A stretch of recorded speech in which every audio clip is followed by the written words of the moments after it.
الحمد لله رب العالمين والصلاة والسلام على سيد الأنبياء والمرسلين أما بعد فأعوذ بالله من الشيطان الرجيم بسم الله الرحمن الرحيم اٹھنے بیٹھنے اور چلنے کے آداب۔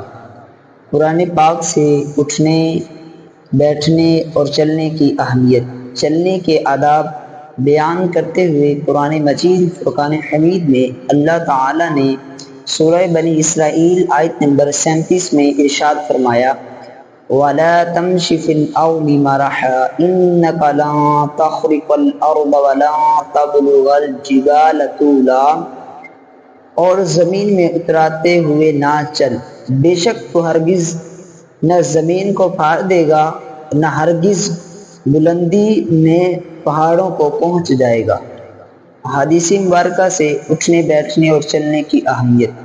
حضرت علی رضی اللہ تعالی عنہ اب آپ صلی اللہ تعالی وسلم کا حلیہ مبارک بیان کرتے ہوئے ارشاد فرماتے ہیں، جب آپ صلی اللہ علیہ وسلم چلتے تو طاقت سے پاؤں اٹھاتے گویا آپ اونچائی سے نیچے آ رہے ہیں۔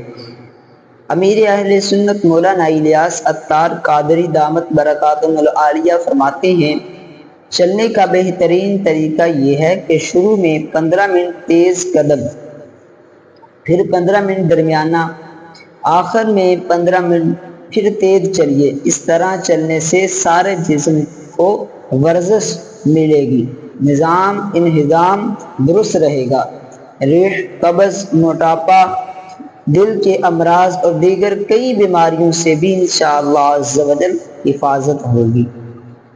اٹھنے بیٹھنے اور چلنے کے آداب۔ عبادت پر قوت حاصل کرنے کی نیت سے حتی الامکان روزانہ 45 منٹ پیدل چلیے۔ پیدل چلتے وقت درمیانی رفتار سے چلیے۔ چلتے وقت نظریں نیچی کیے ہوئے عاجزی کے ساتھ باوقار طریقے سے چلیے۔ دو افراد پیدل چل رہے ہوں تو ایک دوسرے کا ہاتھ پکڑ لیجیے، یہ سنت مصطفیٰ صلی اللہ تعالی علیہ وآلہ وسلم ہے۔ بیٹھنے کا سب سے احسن طریقہ وہ ہے جس میں منہ قبلے کی جانب ہو، البتہ تعلیم اور تعلیم کا سلسلہ ہو رہا ہو یا درس اور تبلیغ کا ہو تو مدرس اور مبلغ کی پیٹھ کا قبلے رخ ہونا سنت ہے، تاکہ سننے والوں اور دیکھنے والوں کا منہ قبلے کی جانب ہو جائے۔ زمین وغیرہ پر بیٹھنا ہو تو حالت احتباء میں بیٹھیے، لیکن جب بھی اس صورت میں بیٹھیے تو پردے کا خاص اہتمام کیجیے۔ احتباء یہ ہے کہ آدمی سرین کے بل بیٹھے اور اپنی دونوں پنڈلیوں کو دونوں ہاتھوں کے حلقے میں لے لے۔ یاد رہے کہ اس کے علاوہ دیگر طریقوں مثلاً 2 زانوں 4 زانوں بیٹھنا بھی جائز ہے اور آقا کریم صلی اللہ علیہ وسلم کی سنت ہے۔ جب چند افراد مل کر بیٹھیں تو جگہ میں وسعت پیدا کرنی چاہیے تاکہ آنے والوں کے لیے آسانی ہو جائے۔ سردی اور گرمی وغیرہ کے موسم میں جب بھی دھوپ یا سائے میں بیٹھیں تو اس بات کا خیال رکھیے کہ آپ کا مکمل جسم یا تو دھوپ میں ہو یا سائے میں۔ زمین پر بیٹھیں تو جوتے اتار کر بیٹھیں، جہاں جگہ ملے وہیں بیٹھ جائیے۔ مجلس میں کسی سے بات کرنی ہو تو اس کی طرف متوجہ ہو کر بات کیجیے۔ مجلس کے اختتام پر یہ دعا پڑھیے، سبحانک اللہم وبحمدک اشہد ان لا الہ الا انت استغفرک واتوب الیک۔ اے اللہ، تیری ذات پاک ہے اور تیرے ہی لیے حمد ہے۔ میں گواہی دیتا ہوں کہ تیرے سوا کوئی معبود نہیں۔ میں گناہوں کی معافی طلب کرتا ہوں اور تیرے سامنے توبہ کرتا ہوں۔